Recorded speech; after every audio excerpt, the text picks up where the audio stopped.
নবী আকরাম বললেন, এক কাজ করো, এখন তো মসজিদ নির্মাণের দরকার। সুবহানাল্লাহ। মসজিদ ভিত্তিক সমাজ ব্যবস্থা, আমার মূল কথা এটাই যে মসজিদ ভিত্তিক সমাজ ব্যবস্থা এত কার্যকরী, এর চাইতে গুরুত্বপূর্ণ আর মজবুত কোনো বন্ধন হতে পারে না। মসজিদ ভিত্তিক সমাজ ব্যবস্থা যত গুরুত্বপূর্ণ সমাজ ব্যবস্থা। নবীজি সাল্লাল্লাহু আলাইহি ওয়াসাল্লাম বলেন, ইয়া বানিন নাজ্জার থামিনুনি বিহাইতিকুম। রাসূল সাল্লাল্লাহু আলাইহি ওয়াসাল্লাম বলেন, আরে বানুন নাজ্জার, এই জায়গাটা তোমাদের কাছে, ওই যে জায়গাটা আছে ওই জায়গাটার দাম তোমরা আমাকে বলো, ওই জায়গাটা তোমরা আমার কাছে বিক্রি করে দাও। বানুন নাজ্জার বলেন, মুহাম্মদ, আমরা আপনার কাছে জায়গা জমি বিক্রি করব তা তো হতে পারে না। আপনার কি পরিমাণ জায়গার দরকার আমাদেরকে বলুন, আমরা আপনাকে এমনিতে দিয়ে দেব। নবী বলেন, না, বরং তোমরা দাম বলো, আমি কিনে নিব। কেনার জন্য যদি টাকা পয়সার দরকার হয় তবে তোমরাও দিবা। আল্লাহর পয়গম্বর আলাইহিস সালাতু ওয়াস সালাম ওই দুইজন ইয়েতিম বালকের কাছ থেকে তাদের ওয়ালি ওয়ারিস যারা ছিল এদেরকে সামনে রেখে ওই জায়গাটা কিনে নিলেন। নবীজি সাল্লাল্লাহু আলাইহি ওয়াসাল্লাম ওই জায়গাটা কিনে নেওয়ার পরে মসজিদ নির্মাণের কাজ শুরু করলেন। ওই জায়গাটাতে অনেক মুশরিকদের কবরও ছিল। নবীজি সাল্লাল্লাহু আলাইহি ওয়াসাল্লাম বলেন, মুশরিকদের কবরগুলো খুঁড়ো এবং মাটি অন্য জায়গায় স্থানান্তর করে দাও। ইমাম বুখারী রাহিমাহুল্লাহু তাআলা আবওয়াবুল মাসাজিদের মধ্যে একটা অধ্যায় এনেছেন, যদি কোনো পুরাতন কবর হয় আর ওই কবরগুলো যদি কোনো কবরস্থান ওয়াকফের জায়গা না হয় তবে ওই কবরগুলোকে অন্য জায়গায় স্থানান্তর করতে পারেন। মাটি ওই জায়গা থেকে উঠাইয়া অন্য জায়গায় নিয়ে যাবেন, কবর স্থানান্তর হয়ে গেল। নবীজি সাল্লাল্লাহু আলাইহি ওয়াসাল্লাম বলেন, এখানে যে মুশরিকদের কবর আছে ওই কবরের মাটিগুলো সরাইয়া দাও, আর ওই জায়গাতে মসজিদ নির্মাণ শুরু হয়ে গেল। পয়গম্বর আলাইহিস সালাতু ওয়াস সালাম নিজে মসজিদ নির্মাণের কাজে অংশগ্রহণ করলেন। সাহাবায়ে কেরাম প্রথমে তো অংশগ্রহণ করবেন কিনা ভাবছেন, চিন্তা করছেন। আল্লাহর রাসূল সাল্লাল্লাহু আলাইহি ওয়াসাল্লাম নিজের হাতে ইট বহন করা শুরু করলেন। নবীজি যখন ইট বহন করছেন, সাহাবায়ে কেরাম বলতে লাগলেন, মালানা কুন্না নাকুদু ওয়ান নাবিয়্যু ইয়ামালু ফাযালিকা মিনাল আমালুল মুদলিলু। এটা কি হলো? নবীজি কাজের জন্য ভ্রষ্টতা ছাড়া আর কিছু হতে পারে না। আল্লাহর নবীর সাহাবায়ে কেরাম এইবার নিজেও কাজে আত্মনিয়োগ করতে লাগলেন, স্বেচ্ছাশ্রমে অংশগ্রহণ করতে লাগলেন। আল্লাহর নবীজি সাল্লাল্লাহু আলাইহি ওয়াসাল্লাম এদের কাজ দেখে দেখে এদের জন্য দোয়া করতে লাগলেন, আয় আল্লাহ, এরা এমন মানুষ যারা মুহাজির এরাও এখানে আছে, যারা আনসার এরাও এখানে আছে। পরওয়ারদিগারে আলম, আপনি মেহেরবানি করে এদের আমল কবুল করে নেন, এদেরকে আপনি মাফ করে দেন। আল্লাহুম্মা লা আইশা ইল্লা আইশুল আখিরাহ ফারহামিল আনসার ওয়াল মুহাজিরান। রব্বুল আলামিন, দুনিয়ার আরামাস তো কোনো কিছুই নয়, আখিরাতের আরামাসটাই হইল চিরস্থায়ী আরামাস। এ প্রভু আমার, আপনার কাছে আমার অনুরোধ, আপনার কাছে আমার দরখাস্ত, এখানে যারা মসজিদ নির্মাণের কাজে অংশগ্রহণ করেছে আনসার এবং মুহাজির, এদের সকলের জীবনের গুনাহ আপনি মাফ করে দিয়েন, এদেরকে রহম করিয়েন, এদের দুনিয়াকে উজালা করে দিয়েন। আল্লাহর নবীজি সাল্লাল্লাহু আলাইহি ওয়াসাল্লাম এই দোয়া করছেন আর সাহাবায়ে কেরামদেরকে দেখছেন, কোন সাহাবী একটা করে ইট বহন করে নিয়ে যাচ্ছেন, কেউ তো পাথর বহন করছেন, কেউ তো ইট বহন করছেন, কেউ তো দুইটা ইট বহন করে নিয়ে যাচ্ছেন।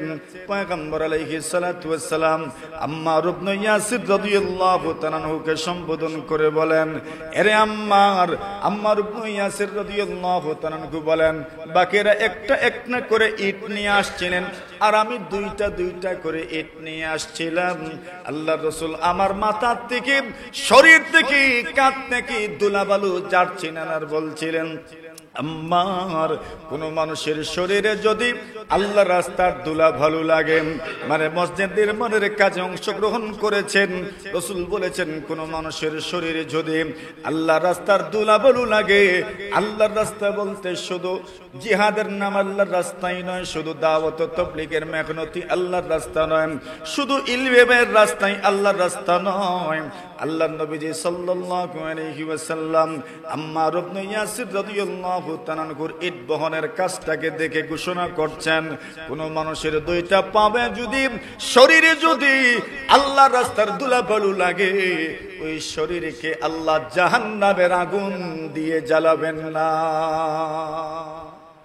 أما بعد فأعوذ بالله من الشيطان الرجيم. بسم الله الرحمن الرحيم.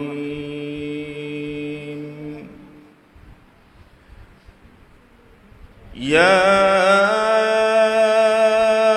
أيها الذين آمنوا اتقوا الله ولتنظر نفس ما قدمت لغد. وقال تعالى في مقام آخر: يا أيها الذين آمنوا هل أدلكم على تجارة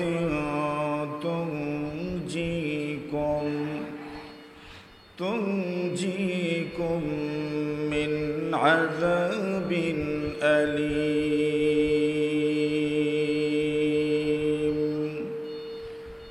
تؤمنون بالله ورسوله وتجاهدون في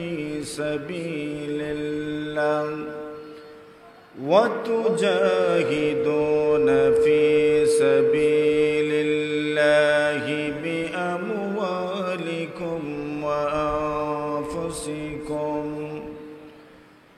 وقال رسول الله صلى الله عليه وسلم: بعثت رحمة للعالمين وهدى للعالمين. صدق الله مولانا العظيم.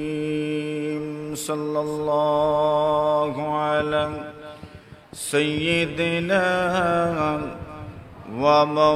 ومولانا محمد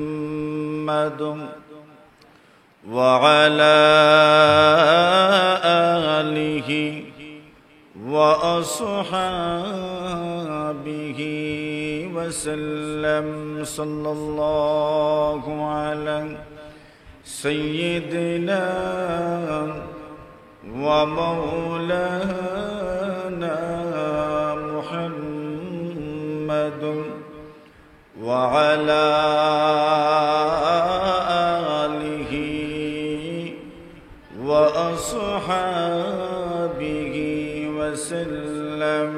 لا إله إلا الله لا إله إلا الله لا إله إلا الله لا إله إلا الله. সবাই জবান খুলে জিকির পড়ে লা ইলাহা ইল্লাল্লাহ.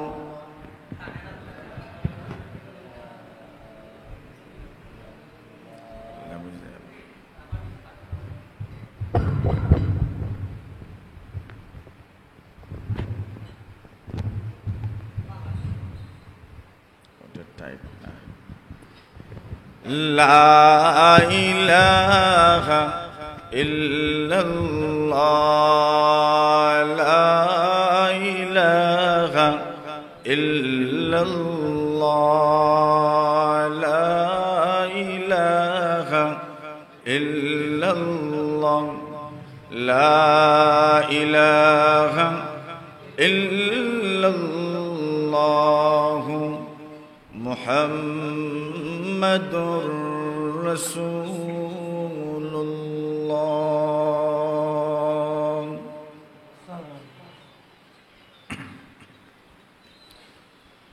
উত্তর পতনেশ্বর জামে মসজিদের উদ্যোগে আয়োজিত সিরাতুন নবী সাল্লাল্লাহু আলাইহি ওয়াসাল্লাম ওয়াজ ও দোয়া মাহফিলের সম্মানিত সভাপতি মুআজ্জাজ মুকাররম হযরত উলামায়ে কেরাম, সর্বস্তরের দিন ধরদি ধর্মপ্রাণ মুসলমান ভাইয়েরা, আল্লাহ পাক রব্বুল আলামিনের অসংখ্য অগণিত শুকর যে আল্লাহ তাআলা আজকের এই মহতি মাহফিলে আপনাকে আমাকে আল্লাহর ঘর মসজিদে আসার তৌফিক দান করেছেন। এজন্য আমরা সকলেই জবান খুলে মহব্বতের সাথে কালিমাতুশ শুকুর পাঠ করছি। আমরা সবাই পড়ি আলহামদুলিল্লাহ।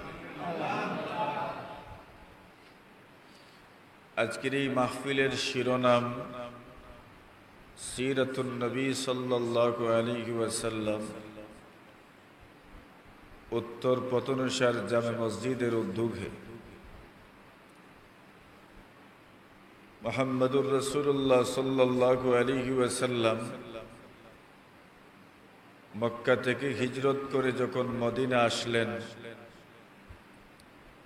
যেই সমাজ ব্যবস্থার প্রবর্তন করেছিলেন সেই সমাজ ব্যবস্থা হইল মসজিদ ভিত্তিক সমাজ ব্যবস্থা। আর মসজিদ ভিত্তিক সমাজ ব্যবস্থাই আমাদের সমাজের জন্য সবচেয়ে কার্যকরী সমাজ ব্যবস্থা। এখনো আমাদের সমাজে কোনো অনুষ্ঠানও যদি হয় তো শুক্রবারকে সামনে রেখেই আমরা অনুষ্ঠান করি। সিন্নি দিতে হইলেও কোন দিন দেই? শুক্রবারে। বলে শুক্রবারে মসজিদের লোকজন বেশি হবে তো শুক্রবারে সিন্নি দেয়। গুরুত্বপূর্ণ কোনো আলোচনা হইলেও আমরা বলি ঠিক আছে শুক্রবারে মসজিদ ও মাতমুনে। কোন দিন? শুক্রবারে মসজিদ ও মাতমুনে। মানে গ্রাম্য যত বিষয় আছে এই বিষয়গুলো আমরা সবচেয়ে বেশি গুরুত্বের সাথে যেই জায়গাতে আলোচনা করি ওই জায়গার নাম হইল মসজিদ। বাস্তবিক অর্থে সমাজ ব্যবস্থা মসজিদের সাথে যতটুকু সংশ্লিষ্ট থাকবে ততটুকুই সমাজ ব্যবস্থা নিরাপদ থাকবে, সুন্দর থাকবে। এখনো আমরা মসজিদের সভাপতি সেক্রেটারি যারা হন আমাদের সমাজ ব্যবস্থায় ওনাদেরকে সর্বোচ্চ গুরুত্ব দেওয়া হয়। আমরা কোনো কোনো ক্ষেত্রে মনে করি ওনারাই আমাদের হামসায়ার গ্রামের ময়মুরব্বী, ওনাদের হাতে দায়িত্ব দেয়। মসজিদ ভিত্তিক সমাজ ব্যবস্থা সবচেয়ে নিরাপদ, সবচেয়ে কার্যকরী এবং সবচেয়ে বরকতময়। এজন্যই রাসূল আকরাম সাল্লাল্লাহু আলাইহি ওয়াসাল্লাম হিজরতের পরে সর্বপ্রথম মসজিদ নির্মাণের উদ্যোগ গ্রহণ করেছিলেন। আমাদের সমাজে সমাজ ব্যবস্থার উন্নতি বলতে আমরা যা বুঝি শিক্ষার ক্ষেত্রে মানুষকে এগিয়ে যাওয়া। আমাদের শিক্ষার সূচনা হয় মসজিদ কেন্দ্রিক মক্তব থেকে। কোন জায়গা থেকে? আমরা শিক্ষা শুরুই করেছি মক্তব থেকে। এরপরে না কেউ স্কুলে গেলাম, এরপরে না কেউ মাদ্রাসায় গেলাম, কিন্তু মাদ্রাসায় যাওয়ার আগেও, স্কুলে যাওয়ার আগেও আমাদের শিক্ষা প্রতিষ্ঠান কোন জায়গা? মক্তব, যেটা মসজিদ কেন্দ্রিক।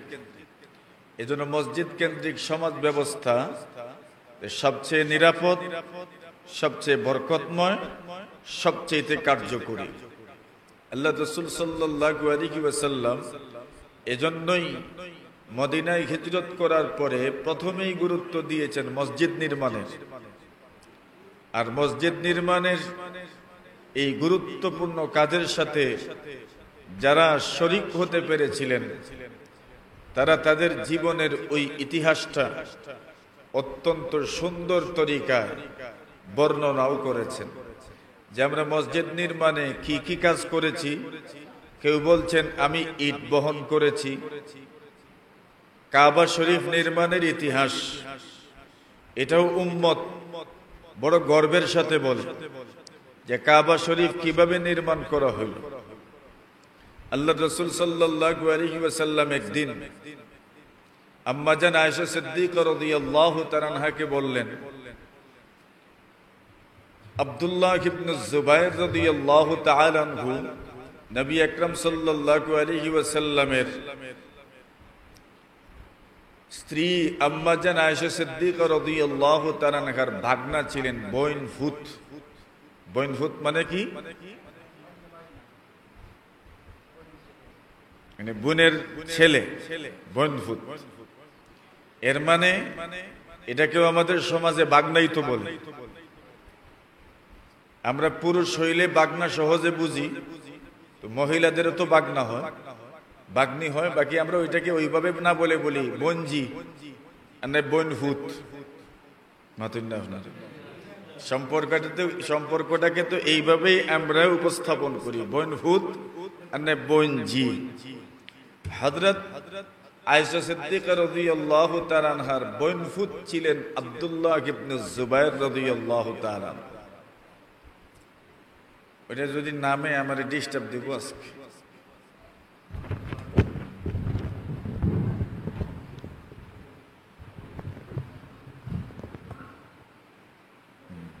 দেখি কত সময় থাকে।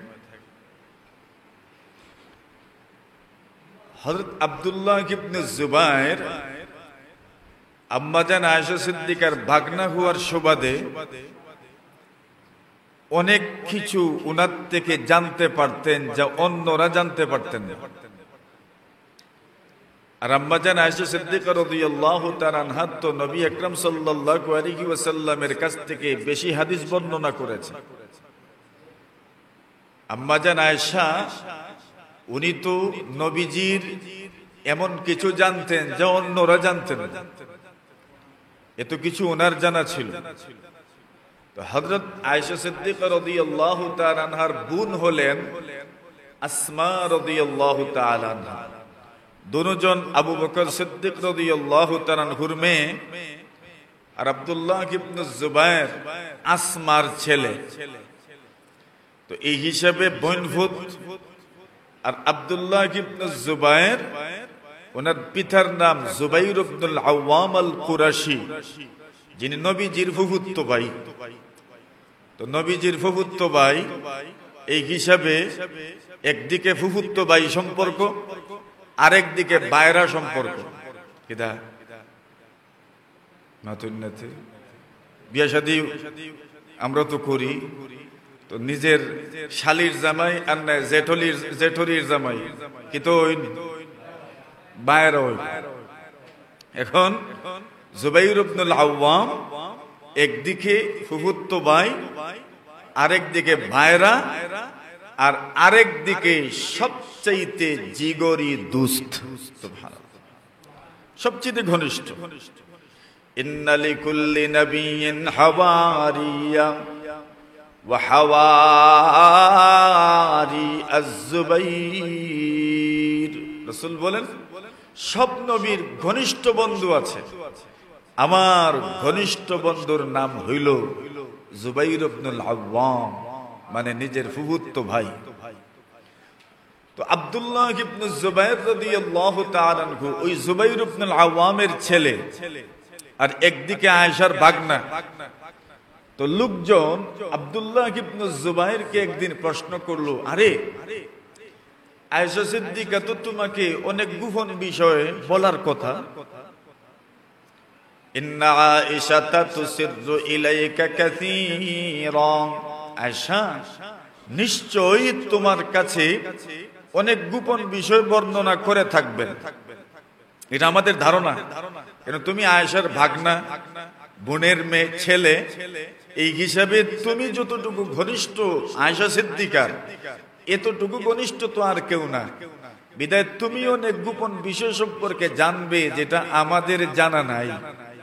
আচ্ছা বলো দেখি কাবার ব্যাপারে তোমার কাছে কি আয়েশা সিদ্দিকা গোপন কিছু বর্ণনা করেছেন?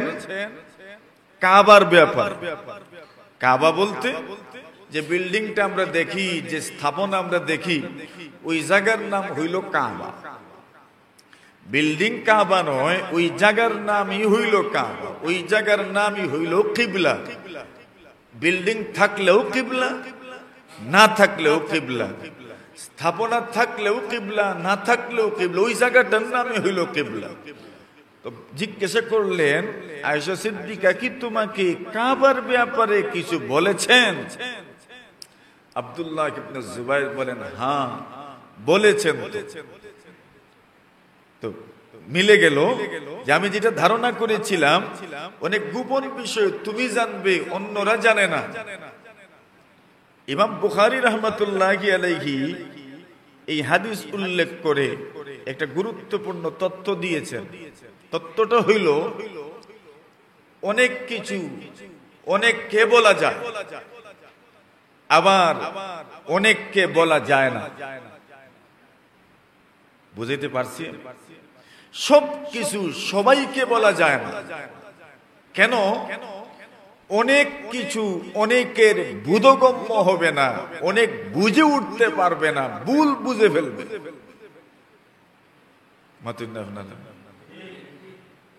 সব কথা সবাই বুঝে না, ভুলও বুঝে।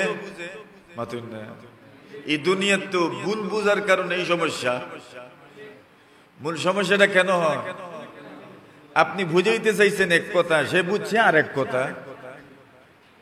এজন্য সব কথা সকলকে বলতে নাই, সব কথা সকলকে বলতে যাবেন ভুল বুঝবে।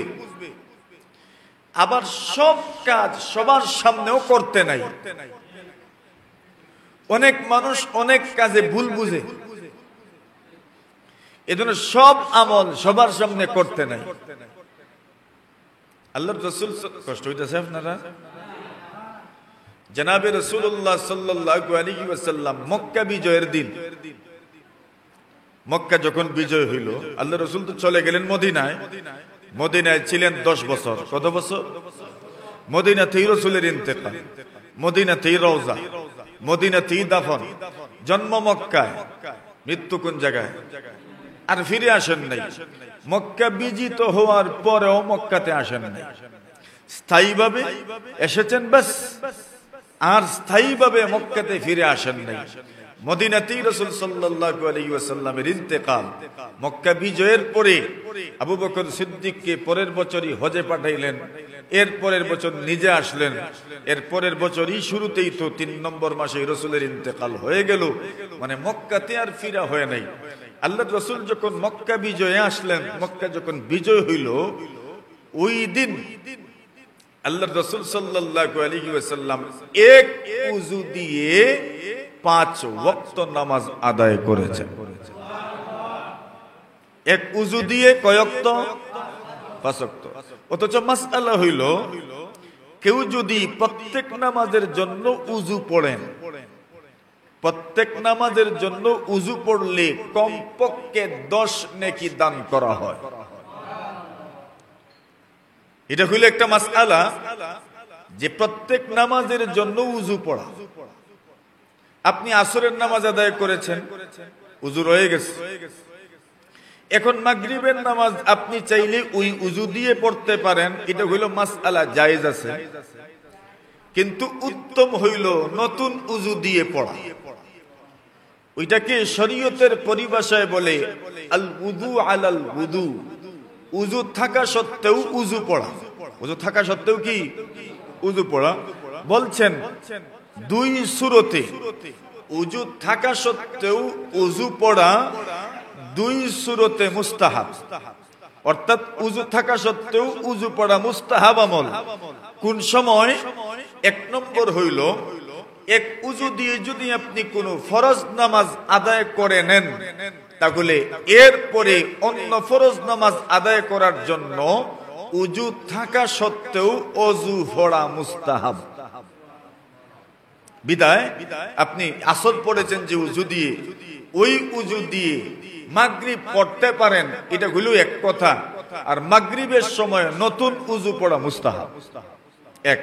দুই নম্বর, এক উযু পড়ার পরে যদি দীর্ঘ সময় অতিবাহিত হয়ে যায়, দীর্ঘ সময় বলতে এক নামাজের ওয়াক্ত পরিমাণ সময় যদি অতিবাহিত হয়ে যায়, তো উযু থাকার পরেও নতুন করে উযু পড়া মুস্তাহাব।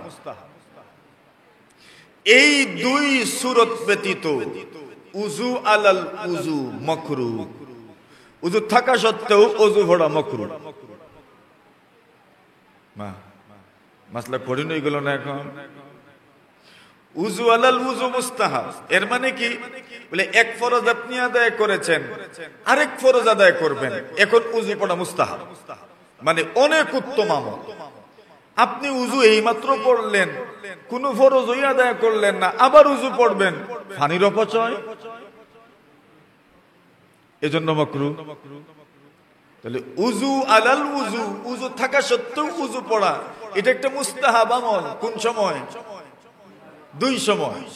এক উযু দ্বারা যদি ফরজ আদায় করে নেন, তাহলে ওই উযুর পরে দ্বিতীয় ফরজ আদায় করার সময় উযু পড়া মুস্তাহাব। লম্বা সময় যদি অতিবাহিত হয়ে যায়, তাহলে উযুর পরে উযু থাকা সত্ত্বেও উযু পড়া হইল মুস্তাহাব। এই দুই সূরত ব্যতীত উযু থাকা সত্ত্বেও উযু পড়লে পানির অপচয় হয়। বলে আমরা তো পানির অভাব নাই, মেঘে একবারে এক সপ্তাহ হাঁটতাম পারছি না। এরপরেও পানির অপচয়, এটা একটা গুরুত্বপূর্ণ বিষয়। দুনিয়াতে পানির সংকট, বিশুদ্ধ পানির সংকট পুরো দুনিয়াতেই বিদ্যমান। আচ্ছা, আমাদের কত লম্বা হয়ে যাবে, আমরা অনেক দূরে চলে যাচ্ছি, আওয়াজ বড় হয়ে গেছে। মাতুন না, আওয়াজ কি তৈছে বড় হয়ে গেছে। আগে মানুষে হাল বাইতা আওয়াজ ধরতা না, তো খুব বড় আওয়াজ ধরতা। এখন আওয়াজ বড় হয়ে গেলে আবার সমস্যা, একটা শেষ হয় না এত সহজে সহজে, তো এরপরে আরেক আওয়াজ ধরুন। তো আওয়াজ একটা যে সময় মোটামুটি শেষ হয়ে যায়, তো এরপরে আরেক আওয়াজ ধরুন, ওই আওয়াজে চলে এই আওয়াজ শেষ হয়। এইভাবেই তো সাধারণত আগে মানুষে হাল বাইতা।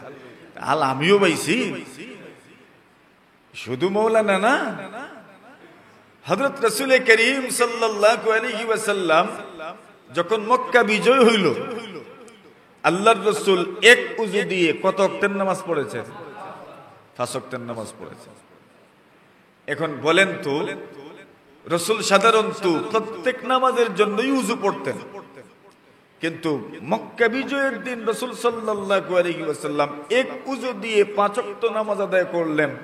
ওমর রাদিয়াল্লাহু তাআলা জিজ্ঞাসা করলেন, ইয়া রাসূলুল্লাহ, আপনাকে এমন আমল আমি করতে দেখলাম যেই আমল আপনি ইতিপূর্বে করেন নাই, যেটা আপনার অভ্যাস নয়, এমন আমল আমি আপনাকে করতে দেখলাম, কারণ কি? নবীজি বলেন, আমাদান ফাআলতুহু, ইচ্ছাকৃতভাবে আমি এই আমল করেছি। কি করেছি? ইচ্ছাকৃতভাবে। এখন আমরা এখান থেকে কি বুঝলাম? বলে উযু থাকা সত্ত্বে এক ফরজের পরে আরেক ফরজ আদায় করার জন্য উযু পড়া মুস্তাহাব। ওই মুস্তাহাবটা রাসূল ছেড়ে দিয়েছেন। কেন ছাড়লেন? রাসূল বলেন, আমি ইচ্ছাকৃত ছেড়েছি। সুবহানাল্লাহ। এখন প্রশ্ন জাগলো, ইচ্ছাকৃত কেন ছাড়লেন? এর জবাব হইল, মক্কা বিজয়ের সাথে সাথেই মক্কার সব মানুষ মুসলমান হয়ে গেছে। আরবে এখনো পানি সংকট।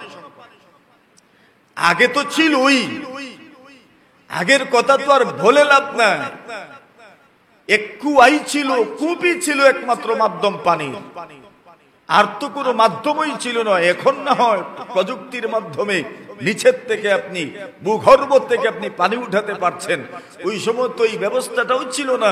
বাস কুয়ার থেকে পানি উঠাইতে হইতো, এতটুকুই ছিল, আর তো পানির কোনো ব্যবস্থাই ছিল না। ওই সময়ের কথাটা আপনি চিন্তা করে দেখেন, একজন মানুষ যদি প্রত্যেক নামাজের ওয়াক্তে যদি উযু পড়ে, তো কমপক্ষে তো 4 বদনা পানির দরকার, 5 বদনা পানির দরকার 5 ওয়াক্ত নামাজের সময়।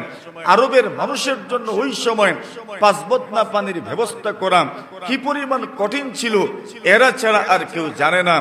দ্বিতীয়ত, একই পরিবারে যে একজন মানুষ এমন তো না, যদি একাধিক মানুষ থাকে, মানুষের সংখ্যা যত বাড়বে এত ফাস্ত আরো বাড়তে থাকবে। তো এত পানির ব্যবস্থা আরবের মানুষের জন্য ওই সময় করতে পারাটা কি পরিমাণ কঠিন ছিল। আর লোকজন সবেমাত্র মুসলমান হয়েছে, এরা মনে করবে প্রত্যেক ওয়াক্ত নামাজের সময় নতুন করে উযু পড়া মনে হয় জরুরি। এজন্য রাসূল বলেন, ইচ্ছাকৃতভাবে আমি প্রত্যেক নামাজের জন্য উযু পড়ি নাই, যাতে মানুষের কষ্ট না হয়। এজন্য ইমাম বুখারী বলেন, মাঝে মধ্যে অনেক মুস্তাহাব আমল ছেড়ে দেওয়ার দরকার। কেন বলে, অনেক মানুষ এটা দেখবে কিন্তু সঠিক বিষয় বুঝবে না, অনুধাবন করবে না, অনেক বড় কিছু মনে করতে পারে, এটাকে ওয়াজিব মনে করে ফেলতে পারে, বিদায় তার জীবনে এটা কঠিন এবং একটা পেরেশানির কারণ হয়ে যেতে পারে। আল্লাহর রাসূল সাল্লাল্লাহু আলাইহি ওয়াসাল্লাম হজ্জাতুল ওয়াদায়ে বিদায় হজ্জে আল্লাহর রাসূল সাল্লাল্লাহু আলাইহি ওয়াসাল্লাম মুজদালিফায় আল্লাহর রাসূল তাহাজ্জুদের নামাজ পড়েন নাই। অথচ রাসূলের তাহাজ্জুদ তো মিস হইতো না। কেন রাসূল তাহাজ্জুদ ছেড়ে দিলেন? এখানে দুনিয়ার বিভিন্ন প্রান্ত থেকে লোকজন এসেছে, এরা যখন দেখবে, সবাই তো প্রায় জাগ্রত, এরা যখন দেখবে আমি তাহাজ্জুদের নামাজ পড়ছি, তখন এরা ভাববে এটাও মনে হয় আরেক ওয়াক্তের নামাজ। নিজের জীবনের জন্য এটা কঠিন হয়ে যাবে অনেক মানুষের জন্য, বিদায় আমি ইচ্ছাকৃতভাবে পড়ি নাই। আল্লাহর রাসূল সাল্লাল্লাহু আলাইহি ওয়াসাল্লাম ইচ্ছাকৃতভাবে অনেক বড় মজলিসে, অনেক ভরা মজলিসে, অনেক বড় সমাবেশে অনেক কিছু ছেড়ে দিতেন, যাতে করে মানুষ ভুল না বুঝে, যাতে করে মানুষের জন্য কষ্ট না হয়ে যায়। তারাবির নামাজ কষ্ট হইতেছে আপনারা বুঝরা তো আমার মাত। তারাবির নামাজ আল্লাহর রাসূল সাল্লাল্লাহু আলাইহি ওয়াসাল্লাম তার জীবদ্দশায় 3 দিন তারাবি জামাতের সাথে আদায় করেছেন।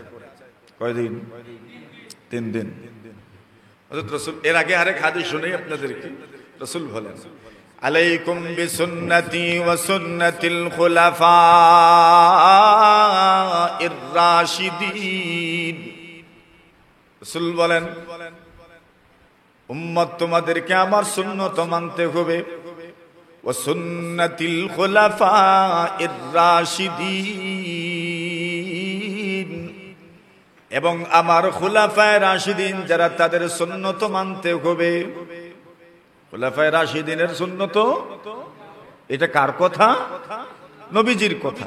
আমার সুন্নত মানতে হবে, খুলাফায়ে রাশিদিনের সুন্নত মানতে হবে। এখন খুলাফায়ে রাশিদিন কত বছর? মাশাআল্লাহ, কত বছর?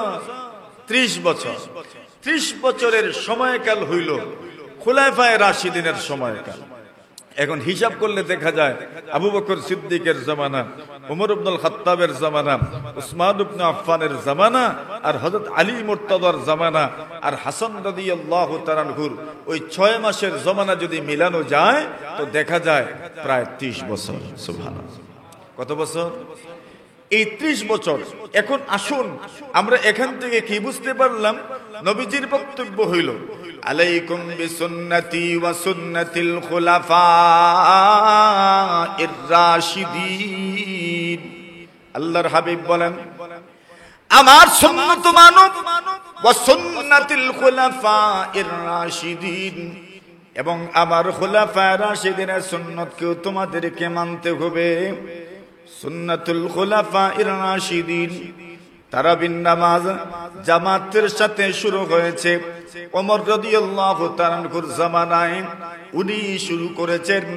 সুতরাং নবীজির বক্তব্য মতো ওমর রাদিয়াল্লাহু তাআলা আনহুর রেখে যাওয়া সুন্নাত তারাবির নামাজ জামাতের সাথে আদায় করার সুন্নত আমাদেরকে মানতে হবে। বস জবাব হয়ে গেল। শুরু হইল বা জামাত তারাবির নামাজ হযরত ওমর রাদিয়াল্লাহু তাআলা আনহুর জামানায়। এখন নবীর যুগে এর নওয়াইয়ত এর প্রকারটা কেমন ছিল? আল্লাহর রাসূল 3 দিন জামাত পড়েছেন। কতদিন? 3 দিন। প্রথম দিন যখন তারাবির জামাত পড়লেন, তো যারা পড়েছেন তো পড়েছেন মসজিদে নববীতে, ওনারা পড়ে গেলেন। ওনারা জামাত যখন পড়লেন, জামাত জাল্লামের সাহাবায়ে কেরাম যারা ছিলেন না তাদেরকে গিয়ে বললেন, আরে আমরা আজকে নামাজ পড়েছি। এই কথাটা শোনার পরে যারা ছিলেন না এদের মনের আগ্রহ বাড়ছে না কমছে? এরই মিস করলাম আমরা। দেখেন না আমাদের সমাজে কেউ যদি বলে আজকে বাজারে এমন একটা জিনিস ছিল, তখন এরা বড় আফসোস করে ফস্তা, ইস রে মিস করলাম। আর ওইটা তো নামাজ। আর সাহাবায়ে কেরাম ওনারা পরের দিন আগে বাগে গিয়ে হাজির। মাশাআল্লাহ, মোটামুটি গত দিনের তুলনা এই দিনে উপস্থিতি অনেক বেশি। নামাজ পড়লেন, 2 দিন হইল। 3 নম্বর দিন নবী আলাইহিস সালাতু ওয়াস সালাম নামাজ পড়লেন। আজকের দিনেও জামাতে লোকজন বেশ। এই 3 দিনে যারা উপস্থিত ছিলেন না, ওনারা বাকিদেরকে বলতে লাগলেন, এমন একটা নামাজ রাসূল আমাদেরকে নিয়ে পড়েছেন। বাকি লোকজন বড় আফসোস করলেন, 3 দিন মিস করলাম, 4th নম্বর দিন তো মিস করা যায় না। আজকে মসজিদের অবস্থা, পুরা মসজিদ ভরা, একটা সুই ফেলার কোনো জায়গা নাই, কোনো স্থান নাই। কিন্তু সময় যায়,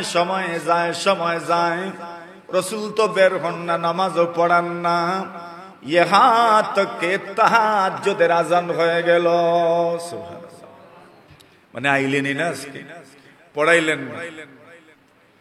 যারা আইছিলেন আজকে এরা কইলে, কি রে আজকে দেখি পড়াইলেন না। এরপর নবীজি সাল্লাল্লাহু আলাইহি ওয়াসাল্লাম বললেন, ওই নামাজ তোমরা পড়বা উম্মত যেইভাবে আগ্রহ দেখিয়েছে। যদি উম্মতের আগ্রহের সাথে রাসূলের আগ্রহটাও মিলে যেত, ওই নামাজটা আর সুন্নত থাকতো না, বরং ওয়াজিব হয়ে যেত। সুবহানাল্লাহ। কি হয়ে যেত? দেখেন, উম্মতের আগ্রহ একবারে পুরা ছিল।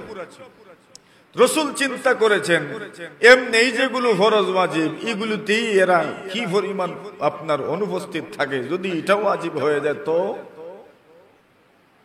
অবস্থা থাকবো। তো দেখা গেল রাসূলের আগ্রহ এখানে উম্মতের আগ্রহের সাথে মিলে নাই। আচ্ছা আসেন, ঠিক মিসওয়াকের বিষয়টা এর উল্টা। নবী আকরাম সাল্লাল্লাহু আলাইহি ওয়াসাল্লাম বলেন, লাউলা আন আশুক্কা আলা উম্মতি লা আমারতুকুম বিসওয়াক ইনদা কুল্লি সালাতিন। রাসূল বলেন, আমার উম্মতের কষ্ট হবে বলে যদি আমি মনে না করতাম, তাহলে প্রত্যেক নামাজের উজুর সময় আমি মিসওয়াককে জরুরি করে দিতাম। সুবহানাল্লাহ। এটা ছিল নবীর আগ্রহ।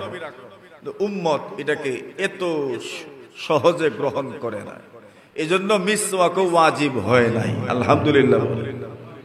নতুবা ব্যক্তিগতভাবে তো আপনিও মিসওয়াক করেন, আমিও মিসওয়াক করি, অনেকেই মিসওয়াক করেন, আলহামদুলিল্লাহ, ব্যক্তিগতভাবে। কিন্তু ওইটা ওয়াজিব নয়। যদি উম্মতের আগ্রহের, যদি রাসূলের আগ্রহের সাথে উম্মতের যদি আগ্রহ মিলে যেত, তাহলে মিসওয়াকের আমলটা পর্যন্ত ওয়াজিব হয়ে যেত। কিন্তু রাসূল আগ্রহ প্রকাশ করেছেন, উম্মতের এতটুকু আগ্রহ হয় নাই, বিদায় ওয়াজিব হয় নাই। আসেন এশার নামাজের ব্যাপারে রাসূল বলেন, লাউলা আন আখাফা আলা উম্মতি লা আমারতুকুম আন ইউআখিরুল ইশা ইলা সুলুসিল লাইল। রাসূল বলেন আমার উম্মতের কষ্ট হবে বলে যদি আমার মনে না হতো তাহলে আমি আমার উম্মতকে আদেশ করতাম ঈশার নামাজ যেন রাত্রের 1/3 অতিবাহিত হলে পড়ে। কয় তৃতীয়াংশ? 1/3। মনে করেন সূর্যোদয় 5:40 এখন, একটা কথার কথা, ঠিক আছে নি? আচ্ছা এরকমই তো কাছাকাছি সময় 5:40 মনে করেন সূর্যোদয়। এখন মাগরিব কয়টায়? 6টায়। হিসাব করেন 7টা, 8টা, 9টা, 10টা, 11, 12, 1, 2, 3, 4, 5, 5:30, মানে 11:30 ঘন্টা, প্রায় কাছাকাছি 12 ঘন্টা ধরিলেন। 12 ঘন্টা, 12-র 3 ভাগের 1 ভাগ কত? 4। এখন রাসূল বলছেন আমার উম্মতের কষ্ট হবে যদি মনে না করতাম। ওয়ালাউলা আন আখাফা আলা উম্মতি লা আমারতুহুম আন ইউখিরুল ইশা ইলা সুলুসিল লাইল। রাসূল বলেন আমার উম্মতের কষ্ট হবে বলে যদি আমি মনে না করতাম তাহলে আমার উম্মতকে আদেশ করতাম এরা যেন ঈশার নামাজ রাত্রের 1/3 অতিবাহিত হলে পড়ে। এখন হিসাব করেন 6টায় মাগরিবের আজান, 7টা, 8টা, 9টা, 10টা, কয়টা? 10টা। রাসূল বলছেন উম্মতের কষ্ট হবে বলে যদি আমার মনে না হতো তাহলে ঈশার নামাজ কয়টায় পড়ার কথা বলতাম? 10টায়, 10টায়, 10টায়। এখন মনে করেন তো আমরা পড়ি 7:30টায়, কয়টায় পড়ি? কিন্তু এই আমল এখনো মুস্তাহাব। সুলুসে লাইল পর্যন্ত, রাত্রের 1/3 পর্যন্ত দেরি করে ঈশান নামাজ পড়া ওইটা মুস্তাহাব আমল এখনো। যদিও আমরা আমাদের সমাজে যারা কামকাজ করেন আলহামদুলিল্লাহ তারা তো ঈশান নামাজ পড়ে আলহামদুলিল্লাহ ঘুমিয়ে পড়েন, ওদের দিকে খেয়াল করে রাসূল বলছেন এদের কষ্ট হবে বিধায় আমি ঈশান নামাজকে এত দেরি করে পড়ার কথা বলছি না, নতুবা বলতাম। সুবহানাল্লাহ কইবানে কালকে, বুঝছেন? মানে আল্লাহ রাসূল উম্মতের ব্যাপারটাকে গভীরভাবে লক্ষ্য করতেন। রাসূল আকরাম সাল্লাল্লাহু আলাইহি ওয়াসাল্লাম এক জিনিস মানে ফি নফসি বাযাতে খুদ ওই জিনিসটা অত্যন্ত ভালো, কিন্তু সামগ্রিক দিক বিবেচনায়, উম্মতের দিক বিবেচনায় ওই বিষয়টা অত্যন্ত কঠিন হয়ে যাবে। এজন্য রাসূল আকরাম সাল্লাল্লাহু আলাইহি ওয়াসাল্লাম এটাকে অন্যভাবে করতেন। সুবহানাল্লাহ। মিসওয়াক কতই না উত্তম আমল, কতই না উত্তম আমল, কতই না উত্তম আমল, কতই না উত্তম আমল। রাসূল বলছেন মিসওয়াকের ফজিলতের সবচেয়ে বড় দিক যেটা সেটা হচ্ছে মৃত্যুর সময় শাহাদা নসিব, কালিমা নসিব হয়। এত গুরুত্বপূর্ণ একটা আমল হইল মিসওয়াকের আমল। কিন্তু রাসূল কি বলছেন? যদি আমার উম্মতের কষ্ট হবে এটা মনে না করতাম, আমার উম্মতের কষ্ট হবে এই বিষয়টা যদি আমার কাছে মনে না হতো তাহলে মিসওয়াককে জরুরি করে দিতাম। জরুরি যদি হইতো তো কিতা করতে আসলাম?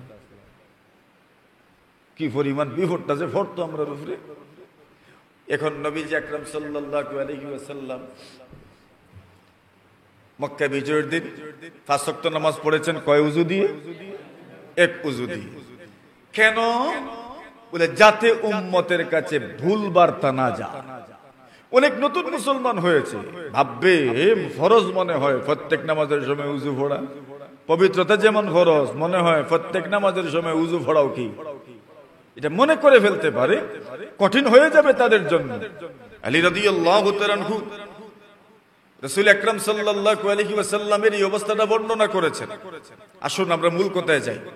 আব্দুল্লাহ ইবনে জুবাইর রাদিয়াল্লাহু তাআলা আনহুকে প্রশ্ন করা হয়েছে, আপনি কি খাবার ব্যাপারে আম্মা জান আপনার কাছে কি গোপন কিছু বলেছেন?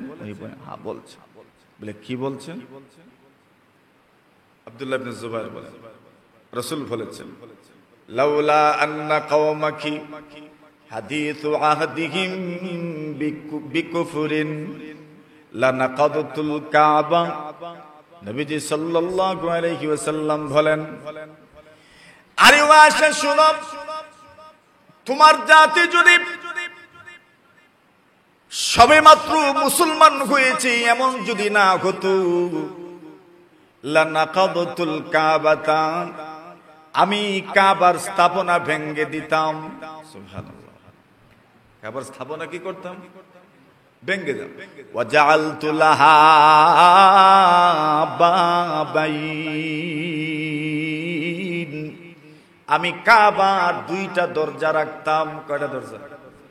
এখন কাবায় এক দরজা আছে পূব দিকে, যেটাকে আমরা মুলতজম বলি।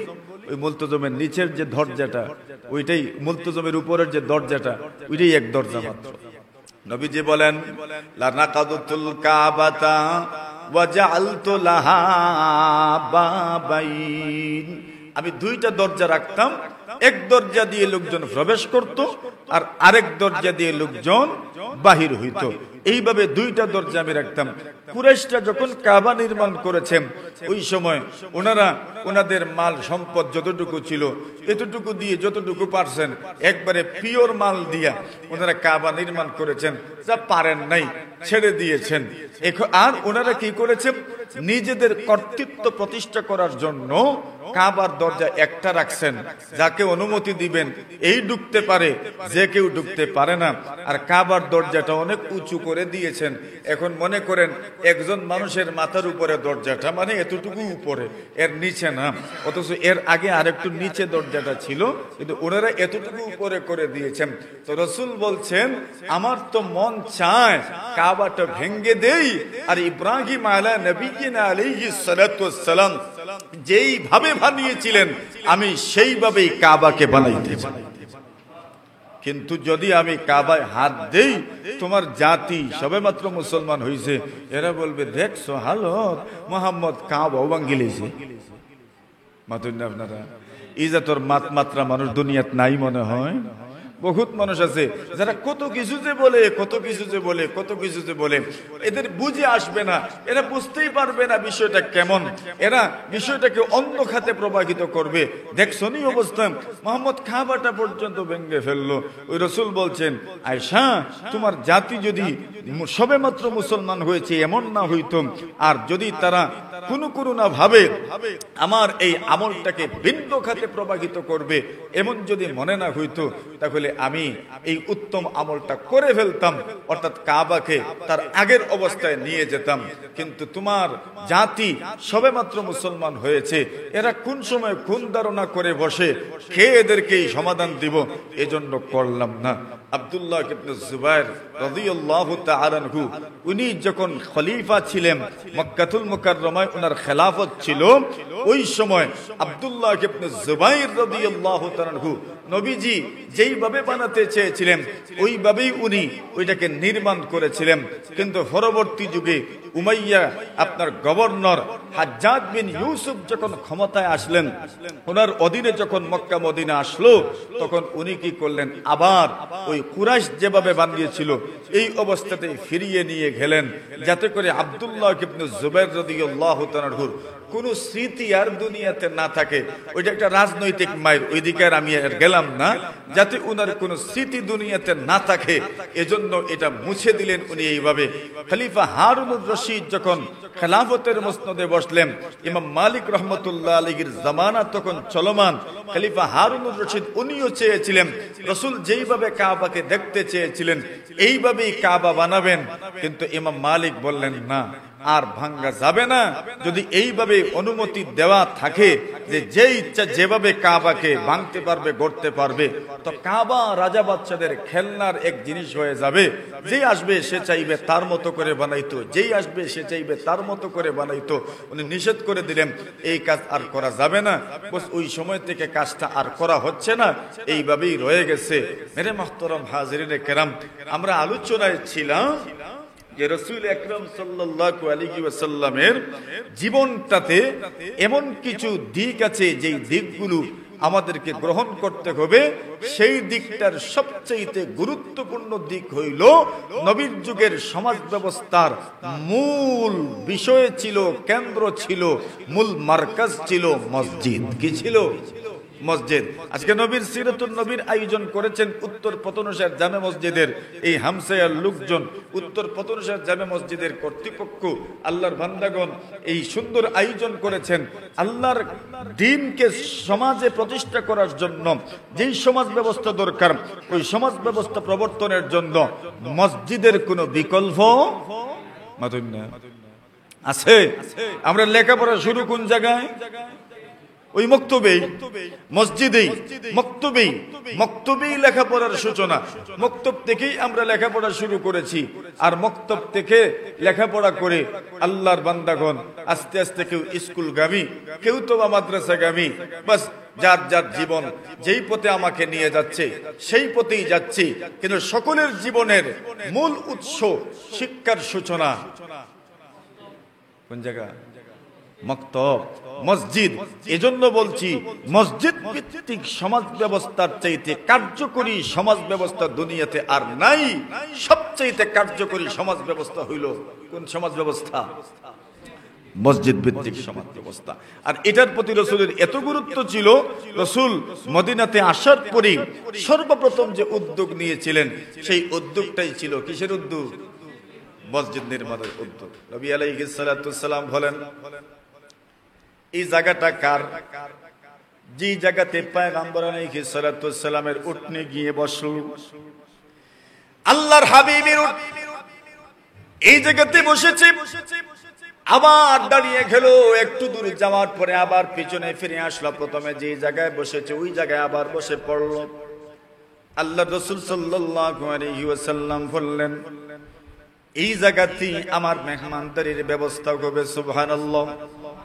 নবীজি খুবা হয়ে আসলেন, বড় বড় মানুষ আল্লাহর পয়গম্বর আলাইহিস সালাতু ওয়াসসালামের মেজবান হওয়ার জন্য খাকিস জাহির করেছেন। রাসূল, আমরা আপনার মেজবান হতে চাই, আপনার মেহমানদারি আমাদের করে খুকিটা আমাদের মনের কামনা। মদিনার মানুষগুলো কি পরিমাণ উৎসব ছিল, কি পরিমাণ উৎসব মুখর পরিস্থিতিতে পয়গম্বরকে রিসিভ করেছেন। ছোট্ট ছোট্ট মেয়েদের জবান থেকে বের হয়েছে, তালাল বাদরু আলাইনা মিন সানিয়াতিল ওয়াদাই ওয়াজাবা শুকরু আলাইনা মা দাআ লিল্লাহি দাঈ আইয়ুহাল মাবউসু ফীনা জিইতা বিল আমরিল মুতাঈ জিইতা শাররাফতাল মদিনা মারহাবান ইয়া খায়রা দাঈ মারহাবান ইয়া খায়রা দাঈ। আল্লাহর বান্দিগণ বলতে লাগলেন, ছোট্ট ছোট্ট ছেলে মেয়েরা বলতে লাগলো, ওগো মুহাম্মদ, আপনি মদিনাতুল মুনাওয়ারা এসেছেন, আপনাকে কোন জিনিসের সাথে তুলনা করব? এরা তাদের যে ধরনের আকল, যে ধরনের বুদ্ধি, যে ধরনের বিবেক, সেই বুদ্ধি বিবেক নিয়ে পয়গম্বরকে তুলনা করেছে। তালা আল বাদরু আলাইনা, আপনার উদাহরণ হলো আমাদের কাছে যেমন পূর্ণিমা রজনীতে চাঁদ উঠে, ওই 14 তারিখের চাঁদ যেমন আপনি আমাদের কাছে এমন একজন মানুষ। যখন 14 তারিখে চাঁদ উঠে, দুনিয়ার কোন মানুষ এমন নাই যে চাঁদটা দেখতে পায় না। আপনি মুহাম্মদ আমাদের কাছে এমন এমন, আপনার উদাহরণ পূর্ণিমা রজনীর চাঁদের মতো। সুবহানাল্লাহ। মিন সানিয়াতিল ওয়াদাই ওয়াজাবা শুকরু আলাইনা, আল্লাহর বান্দা বান্দিরা বলছেন ওয়াজাবা শুকরু আলাইনা, মুহাম্মদকে পেয়ে যাওয়ার কারণে আমাদের জন্য শুকরিয়া আদায় করা ওয়াজিব হয়ে গেছে। মা দাআ লিল্লাহি দাঈ আইয়ুহাল মাবউসু ফীনা, রাসূলকে সম্বোধন করে বলেন, আইয়ুহাল মাবউসু ফীনা, আরে প্রিয়তম ব্যক্তি যাকে আমাদের কাছে প্রেরণ করা হয়েছে, যে ইতাবিল আমরিল মুতাই, আপনি যে দিন ধর্ম এই পৃথিবীর মানুষের জন্য নিয়ে এসেছেন, যে ইতাবিল আমরিল মুতাই, ওইটা মানার মতো জিনিস, এমন দিনকে যদি কেউ মানে না, তবে আর কোন জিনিসকে দুনিয়াতে মানবে? এমন দিনকে মানা এত জরুরি, এত জরুরি যে ইতাবিল আমরিল মুতাইম। শুধু আপনি আসেন নাই, দিন নিয়ে আসেন নাই, ধর্ম নিয়ে আসেন নাই, শুধু আপনি পূর্ণিমা রজনীর চাঁদের মতো আসেন নাই। আপনি আসার কারণে মদিনার পরিবেশ পরিস্থিতি কেমন, মদিনার আবহাওয়া কেমন, মদিনার অবস্থাটা কেমন হয়েছে, যে ইতাশাররাফতুল মদিনা। আপনি মদিনা আসার কারণে গোটা জাহানের মধ্যে মদিনা এমন মোবারক হয়েছে, এমন সম্মানিত হয়েছে, আল্লাহর জমিনে এর চাইতে সম্মানিত কোন জায়গা আছে বলে আমাদের জানা নাই। যে ইতাশাররাফতুল মদিনা, আপনি মদিনা এসেছেন, মদিনাকে আপনি এত সম্মানিত করেছেন, এরা ওনাকে গ্রহণ করে রিসিভ করে আর বলে মারহাবান ইয়া খায়রা দাই। আরে ও পৃথিবীর সবচেয়ে সুন্দর জিনিসের দিকে আহ্বানকারী ব্যক্তিত্ব, আপনাকে আমাদের অন্তরের অন্তঃস্থল থেকে আপনাকে শুভেচ্ছা জানাই, স্বাগতম জানাই। সুবহানাল্লাহ। মদিনার ছোট্ট ছোট্ট বালক বালিকার জবান থেকে এমন কথা মদিনার বীর পুরুষদের জবানের তর্জমানি করছে, প্রতিনিধিত্ব করছে। এদের মনের অবস্থাটা এমন ছিল, রাসূল চলেন না আমাদের ঘরে, আপনি মেহমান হয়ে যান। আল্লাহর নবীজির এই এলাকায় একদম কিছুই জেনা এমন নয়, আল্লাহর পয়গম্বর আলাইহিস সালাতু ওয়াস সালামের কেউ জেনাই এমনও নয়। আল্লাহর নবীজির দাদা আব্দুল মুত্তালিবের নানার বাড়িও তো মদিনাতুল মুনাওয়ারায়, বনু নাজ্জার। এরা পয়গম্বর আলাইহিস সালাতু ওয়াস সালামের দাদার নানার গোষ্ঠী। এই জন্য নবীজি সাল্লাল্লাহু আলাইহি ওয়াসাল্লাম বলেন খায়রুদ দুরিল আনসারি বনু নাজ্জার। পয়গম্বর বলেন আনসার যারা, আনসারদের মধ্য থেকে সবচেয়ে উত্তম গোত্র হচ্ছে বনু নাজ্জারের গোত্র। যে বনু নাজ্জার পয়গম্বর আলাইহিস সালাতু ওয়াস সালামের দাদার নানার গোষ্ঠী। আল্লাহর রাসূল সাল্লাল্লাহু আলাইহি ওয়াসাল্লাম এদের বাড়িতে যাবেন, সকলেই পয়গম্বরকে বাড়িতে নিতে চান। এমন একজন মেহমানকে কে না বাড়িতে নিতে চায়? এমনিতেই তো মেহমান সকলের জন্য, আমাদের জন্য, আপনাদের জন্য, সকলের জন্য মেহমান। এই পৃথিবীর মানুষের জন্য মেহমান পূর্ণিমার চাঁদের মতো আমাদের কাছে মনে হয়। কেন? মেহমান যার ঘরে যেতে পারেন, মেহমান যার ঘরে কদম রাখেন, যে কোনো ধরনের মেহমান হোক না কেন, ওই মেহমান ওই গরওয়ালার ভবিষ্যৎটা চমকায় দেয়, তাকদীরটাকে চমকায় দেয়। মেহমান আপনার ঘরে নিজের খাবার খায়, কিন্তু আপনার তাকদীর কেমন ভাবে চমকায় দেবে আপনি কল্পনাও করতে পারবেন না। এজন্য মেহমান, এমনিতেই মেহমানদের সাথে সুন্দর আচরণ করতে হয়। আর মেহমান যদি হন মুহাম্মদুর রাসূল সাল্লাল্লাহু আলাইহি ওয়াসাল্লামের মতো, এমন একজন মানুষ যদি আমার ঘরে কদমটা রাখেন, যার কারণে পুরা মদিনা সম্মানিত হইল, ওই মেহমান যার ঘরে যাবেন ওই ঘরটা যে সম্মানিত হবে কোনো সন্দেহ নাই। পয়গম্বরের ছোঁয়া যদি লাগে, পয়গম্বরের কদম রেসানি যদি হয়, পয়গম্বরের হাতের ছোঁয়া যদি লাগে, পয়গম্বরের পায়ের ছোঁয়া যদি লাগে, তাহলে পুরাটা ঘর যে বরকতময় হয়ে যাবে কোনো সন্দেহ নাই। আল্লাহ রাসূল সাল্লাল্লাহু আলাইহি ওয়াসাল্লাম বলেন উম্মত শুনো, ইয়া আহলাল মদিনা, মদিনাওয়ালারে, তোমরা আমাকে টেনে টেনে তোমাদের বাড়িতে নিয়ে যেতে পারবে না, আমাকে তোমরা জোর জবরদস্তি করে কেউ নিয়ে যেতে পারবে না, অনুরোধ করে আবেদন করে তোমরা কেউ নিয়ে যেতে পারবে না। আমার উটের লাগাম ছেড়ে দাও, ফা ইন্নাকা মা'মুরাতুম মিনাল্লাহ। আমার উট নিজের গতিতে চলে না, নিজের ডিরেকশনে চলে না, আমার ওই উট চালানেওয়ালা হচ্ছেন মহান আল্লাহ। উনি জানেন আমার উটটা কোথায় গিয়ে থামবে, আমার উটটা ওই জায়গাতে গিয়ে থামবে যেখানে আল্লাহ চান আমি অবস্থান করব।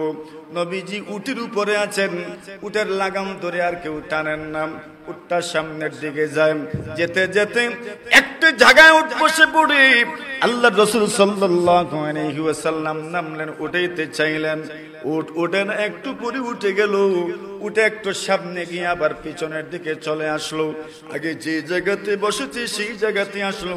পয়গম্বর বলেন আমি এখানেই নামব, আমার বোঝে এসে গেছি, এই জায়গাতে আমাকে নামতে হবে। রাসূল বলেন দেখো না আশেপাশে কার বাড়ি দেখা যায়, তাকায় দেখা যায় আবু আইয়ুব আনসারী রাদিয়াল্লাহু তাআলা আনহুর বাড়ি আর তালাশ করা লাগে না, স্বয়ং মেজবান আল্লাহর পয়গম্বরের মাল মাত্তা যা আছে সব টেনে টেনে নিয়ে নিজের বাড়িতে ঢুকানোর বলেন। আরে আমি আবু আইয়ুবের কপাল এমন ভাবে খুলেছে, আল্লাহর পয়গম্বর সারা দুনিয়ার সবচাইতে প্রিয় মানুষ, আল্লাহর জমিনে বিচরণকারী আদম আলাইহিস সালাতু ওয়াস সালাম থেকে নিয়ে কিয়ামত পর্যন্ত যারা দুনিয়াতে আসবে, আল্লাহর রবে জমিনে যার মান সম্মান সবার চাইতে বেশি, সেই মহামানব আমার ঘরে মেহমান হবেন, এর চাইতে সৌভাগ্য দুনিয়ার জমিনে আমার আর কিছু হতে পারে না। এখন তো মেজবানকে নিয়ে গেলেন, মাল মাথা নিয়ে গেছেন, জিজ্ঞাসা করলেন কোন জায়গায় থাকবেন, বলেন ঘাটটি জিনো তো আমিও তো ঘাটটি জিনো আমিও তো এখানে। মানুষ তো তার গাট্টির সাথে, মানুষ তো তার বুঝার সাথে, বাস বুঝা তো আবু আইয়ুব নিয়ে গেছে, আমার মেহমানদারিও তো সেখানে। সুবহানাল্লাহ। নবীজি সাল্লাল্লাহু আলাইহি ওয়াসাল্লাম গেলেন, আবু আইয়ুব আনসারী রাদিয়াল্লাহু তাআলা আনহু বলেন, আল্লাহর নবীজিকে বললাম ইয়া রাসূলুল্লাহ ইয়া হাবিবাল্লাহ, ওগো নবীজি আপনি চলেন দোতলায় থাকবেন। ওই যুগের দোতলা কেমন ছিল তা তো আমারও জানা নাই, আপনিও বুঝবেন না আমিও বুঝবো না। আমার আপনার যেমন দোতলা, আল্লাহর পয়গম্বর আলাইহিস সালাতু ওয়াস সালামের যুগের দোতলা কেমন ছিল কেনা জানে। এমনও হতে পারে পাহাড় কেটে কেটে তো বাড়ি বানানো হয়, নিচে মনে হয় একতলা আর উপরে হইল আরেকতলা, এমনও তো হতে পারে। আল্লাহ রাসূল সাল্লাল্লাহু আলাইহি ওয়াসাল্লামকে আবু আইয়ুব আনসারী বলেন, আল্লাহর নবীজি গো চলুন না আপনি দোতলায় চলে যাবেন, দোতলায় থাকবেন। নবী বলেন না আমি নিচের তলায় থাকবো। আবু আইয়ুব আনসারী বলেন না না আপনি দোতলায় চলে যান। নবী বলেন না না আমি নিচের তলায় থাকবো। আমরা মনে মনে ভাবতে পারি উপরের তলায় গরম লাগবে মনে হয় বেশি, এই জন্য রাসূল থাকতে চান না। আবু আইয়ুব বলেন ওগো নবীজি আপনি যদি নিচের তলায় থাকেন, আমরা যদি দোতলায় থাকি, তবে আপনি নবী নিচে থাকবেন, আপনার উপরে আমরা থাকবো, তা কেমনে হয়? নবী বলেন আবু আইয়ুব বুঝতে পারো নাই, তুমি যদি নিচের তলায় থাকো আর আমি যদি উপরের তলায় থাকি, মেহমানরা তো আসবে আমার সাথে মোলাকাত করার জন্য। এই মদিনার বিভিন্ন গোত্রের মানুষ, গোত্রের প্রতিনিধিরা তো আমার সাথে মোলাকাত করার জন্য আসবে। যদি দোতলায় থাকি কষ্ট হয়ে যাবে তাদের জন্য, তোমাদের জন্য। এই জন্য বরং আমি নবীজিকে তোমরা নিচের তলায় থাকতে দাও, যেন মেহমানদের কোনো অসুবিধা না হয়, তোমাদেরও কোনো অসুবিধা না হয়। সুবহানাল্লাহ। থাকলেন নিচের তলায়। এখন আল্লাহ রাসূল সাল্লাল্লাহু আলাইহি ওয়াসাল্লামের আস্তে আস্তে খানদান বড় হইল। নবী আকরাম বললেন এক কাজ করো, এখন তো মসজিদ নির্মাণের দরকার। সুবহানাল্লাহ। মসজিদ ভিত্তিক সমাজ ব্যবস্থা, আমার মূল কথা এটাই যে মসজিদ ভিত্তিক সমাজ ব্যবস্থা এত কার্যকরী, এর চাইতে গুরুত্বপূর্ণ আর মজবুত কোনো বন্ধন হতে পারে না। মসজিদ ভিত্তিক সমাজ ব্যবস্থা যত গুরুত্বপূর্ণ সমাজ ব্যবস্থা। নবীজি সাল্লাল্লাহু আলাইহি ওয়াসাল্লাম বলেন ইয়া বানিন নাজ্জার থামিনুনি বিহাইতিকুম। রাসূল সাল্লাল্লাহু আলাইহি ওয়াসাল্লাম বলেন আরে বানুন নাজ্জার, এই জায়গাটা তোমাদের কাছে, ওই যে জায়গাটা আছে ওই জায়গাটার দাম তোমরা আমাকে বলো, ওই জায়গাটা তোমরা আমার কাছে বিক্রি করে দাও। বানুন নাজ্জার বলেন মুহাম্মদ আমরা আপনার কাছে জায়গা জমি বিক্রি করব তা তো হতে পারে না। আপনার কি পরিমাণ জায়গার দরকার আমাদেরকে বলুন, আমরা আপনাকে এমনিতে দিয়ে দেব। নবী বলেন, না, বরং তোমরা দাম বলো, আমি কিনে নিব। কেনার জন্য যদি টাকা পয়সার দরকার হয় তবে তোমরাও দিবা। আল্লাহর পয়গম্বর আলাইহিস সালাতু ওয়াস সালাম ওই দুইজন ইয়েতিম বালকের কাছ থেকে তাদের ওয়ালি ওয়ারিস যারা ছিল এদেরকে সামনে রেখে ওই জায়গাটা কিনে নিলেন। নবীজি সাল্লাল্লাহু আলাইহি ওয়াসাল্লাম ওই জায়গাটা কিনে নেওয়ার পরে মসজিদ নির্মাণের কাজ শুরু করলেন। ওই জায়গাটাতে অনেক মুশরিকদের কবরও ছিল। নবীজি সাল্লাল্লাহু আলাইহি ওয়াসাল্লাম বলেন, মুশরিকদের কবরগুলো খুঁড়ো এবং মাটি অন্য জায়গায় স্থানান্তর করে দাও। ইমাম বুখারী রাহিমাহুল্লাহু তাআলা আবওয়াবুল মাসাজিদের মধ্যে একটা অধ্যায় এনেছেন, যদি কোনো পুরাতন কবর হয় আর ওই কবরগুলো যদি কোনো কবরস্থান ওয়াকফের জায়গা না হয় তবে ওই কবরগুলোকে অন্য জায়গায় স্থানান্তর করতে পারেন। মাটি ওই জায়গা থেকে উঠাইয়া অন্য জায়গায় নিয়ে যাবেন, কবর স্থানান্তর হয়ে গেল। নবীজি সাল্লাল্লাহু আলাইহি ওয়াসাল্লাম বলেন, এখানে যে মুশরিকদের কবর আছে ওই কবরের মাটিগুলো সরাইয়া দাও, আর ওই জায়গাতে মসজিদ নির্মাণ শুরু হয়ে গেল। পয়গম্বর আলাইহিস সালাতু ওয়াস সালাম নিজে মসজিদ নির্মাণের কাজে অংশগ্রহণ করলেন। সাহাবায়ে কেরাম প্রথমে তো অংশগ্রহণ করবেন কিনা ভাবছেন, চিন্তা করছেন। আল্লাহর রাসূল সাল্লাল্লাহু আলাইহি ওয়াসাল্লাম নিজের হাতে ইট বহন করা শুরু করলেন। নবীজি যখন ইট বহন করছেন সাহাবায়ে কেরাম বলতে লাগলেন, মালানা কুন্না নাকুদু ওয়ান নাবিয়্যু ইয়ামালু ফাযালিকা মিনাল আমালুল মুদলিলু। এটা কি হলো নবীজি কাজ করবে? এটা আমাদের জন্য ভ্রষ্টতা ছাড়া আর কিছু হতে পারে না। আল্লাহর নবীর সাহাবায়ে কেরাম এইবার নিজেও কাজে আত্মনিয়োগ করতে লাগলেন, স্বেচ্ছাশ্রমে অংশগ্রহণ করতে লাগলেন। আল্লাহর নবীজি সাল্লাল্লাহু আলাইহি ওয়াসাল্লাম এদের কাজ দেখে দেখে এদের জন্য দোয়া করতে লাগলেন, আয় আল্লাহ, এরা এমন মানুষ যারা মুহাজির এরাও এখানে আছে, যারা আনসার এরাও এখানে আছে। পরওয়ারদিগারে আলম, আপনি মেহেরবানি করে এদের আমল কবুল করে নেন, এদেরকে আপনি মাফ করে দেন। আল্লাহুম্মা লা আইশা ইল্লা আইশুল আখিরাহ ফারহামিল আনসার ওয়াল মুহাজিরান। রব্বুল আলামিন, দুনিয়ার আরামাস তো কোনো কিছুই নয়, আখিরাতের আরামাসটাই হইল চিরস্থায়ী আরামাস।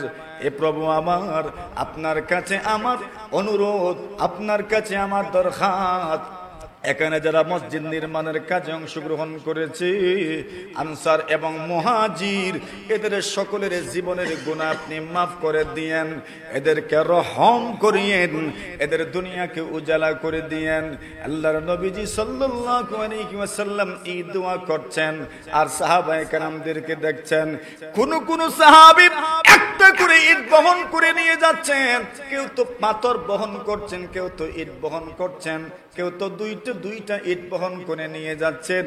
পয়গম্বর আলাইহিস সালাতু ওয়াস সালাম আম্মার ইবনে ইয়াসির রাদিয়াল্লাহু তাআলা আনহুকে সম্বোধন করে বলেন, আরে আম্মার ইবনে ইয়াসির রাদিয়াল্লাহু তাআলা আনহু বলেন, বাকিরা একটা করে ইট নিয়ে আসছিলেন আর আমি দুইটা করে ইট নিয়ে আসছিলাম। আল্লাহর রাসূল আমার মাথা থেকে, শরীর থেকে, কাঁধ থেকে ধুলাবালু ঝাড়ছিলেন আর বলছিলেন, আম্মার, কোন মানুষের শরীরে যদি আল্লাহর রাস্তার ধুলা ভালো লাগে, মানে মসজিদ নির্মাণের কাজে অংশগ্রহণ করেছেন, রাসূল বলেছেন কোন মানুষের শরীরে যদি আল্লাহর রাস্তার ধুলা ভালো লাগে, আল্লাহর রাস্তা বলতে শুধু জিহাদের নাম আল্লাহর রাস্তাই নয়, শুধু দাওয়াত ও তাবলীগের মেহনতি আল্লাহর রাস্তা নয়, শুধু ইলমের রাস্তাই আল্লাহর রাস্তা নয়। আল্লাহর নবীজি সাল্লাল্লাহু আলাইহি ওয়াসাল্লাম আম্মার ইবনে ইয়াসির রাদিয়াল্লাহু তাআলা আনহুর ইট বহনের কাজটাকে দেখে ঘোষণা করছেন, কোন মানুষের দুইটা পাবে যদি শরীরে যদি আল্লাহর রাস্তার ধুলা বালু লাগে, ওই শরীরকে আল্লাহ জাহান্নামের আগুন দিয়ে জ্বালাবেন না।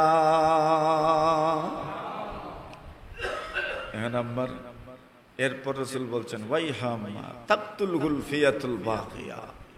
আম্মার, আহারে আম্মার, আম্মারের জন্য আফসোস হয়, বিদ্রোহী গোষ্ঠী আম্মারকে হত্যা করবে। দেখেন মসজিদ নির্মাণ, রাসূল নিজে অংশগ্রহণ করেছেন, সাহাবায়ে কেরাম অংশগ্রহণ করেছেন, মুহাজিররা অংশগ্রহণ করেছেন, আনসাররা অংশগ্রহণ করেছেন। আজ এই সিলসিলা আর ধারাবাহিকতা আমাদের পর্যন্ত চলমান, কিয়ামত পর্যন্ত এটা থাকবে ইনশাআল্লাহ। একটা প্রজন্ম এখন আছে, আগামীতে আরেকটা প্রজন্ম আসবে, আগামীতে আরেকটা প্রজন্ম আসবে। এরা আপনাদের দেখানো পথে চলবে, এরা আপনাদের দেখানো পথে চলবে, এরা আপনাদের দেখানো পথে চলবে। আলহামদুলিল্লাহ, যদি স্ট্রেট সোজা যদি একটা কথা বলা যায়, তাহলে মানুষ বলতে পারবে আল্লাহর জমিনে মানুষ সবচেয়ে বেশি সুন্দর রাখতে চায় আল্লাহর ঘর মসজিদগুলোকে, ঠিক কিনা? সবচেয়ে বেশি সুন্দর রাখতে চায়। এবং মানুষ এই জায়গাতে দেওয়ার ক্ষেত্রে আলহামদুলিল্লাহ রাব্বিল আলামিন, মানুষ পিছপা হয় না, কিছু না কিছু হইলেও সেখানে দিতে চায়। কোন মানুষ যখন কোনো বিপদে পড়ে তখনও মনে করে মসজিদে দিলে তার ফায়দা। যদিও কেউ মাজারেও মাথা নুয়ায়, যদিও কেউ মাজারেও মাথা নুয়ায়, কিন্তু মসজিদকেই তো মানুষ সবচেয়ে গুরুত্ব দেয়। তো এই গুরুত্ব দেওয়া শেষ নাকি কিয়ামত পর্যন্ত থাকতো? এটা কিয়ামত পর্যন্ত থাকতো। প্রজন্ম আপনাকে গড়ে যেতে হবে, প্রজন্ম আমাকে গড়ে যেতে হবে, প্রজন্ম আপনাকে তৈরি করতে হবে, প্রজন্ম আমাকে তৈরি করতে হবে। এই প্রজন্মই কিন্তু আগামী দিনে মসজিদ মাদ্রাসার সুরক্ষা করবে, মসজিদ মাদ্রাসাকে রক্ষা করবে। আর এই মসজিদ মাদ্রাসাই কিন্তু, বিশেষ করে মসজিদগুলো কিন্তু আমার জন্য, আপনার জন্য, আমার আপনার সুন্দর সমাজ ব্যবস্থা প্রবর্তনের সবচেয়ে বড় মাধ্যম হচ্ছে মসজিদ। মক্তব শিক্ষা যদি না থাকে, তাহলে এই সমাজে আগামী দিনে কালিমা জিকির আজকার জাননেওয়ালা মানুষই থাকবে, ঠিক নেই? বলেন, মক্তবকে গুরুত্ব দেওয়ার দরকার কিনা? আপনাদের মক্তব আছে? মক্তব তো চলে, মক্তব ঘর আসেনি, মক্তব ঘর নাই। আচ্ছা, আমার বাড়িতে, আপনার বাড়িতে বাংলা ঘর আছে, ফটিক আছে, মেহমান মুসাফির বসার জন্য। তো মসজিদেও কি একটা মক্তবের দরকার না? মাতুন না? এই যে মেহমানরা আসে, সকালবেলার মেহমান, এর চেয়ে বড় মেহমান আর কে? সকালবেলা যে মেহমানরা আসে মক্তব পড়ার জন্য, এরা তো আমাদের সবার মেহমান না? এরা তো আমাদের সবার মেহমান। তো একটা মক্তব ঘর ওয়ার দরকার আসেনি না নাই? কইন আপনার দরকার আসেনি? একটা মক্তব ঘর ওই তো নেই না? রাজি না মনে হয়? ওই তো হাত তুলুন, যারা যারা কইল ওই তো। আমিও চাই নারায়ে তাকবীর।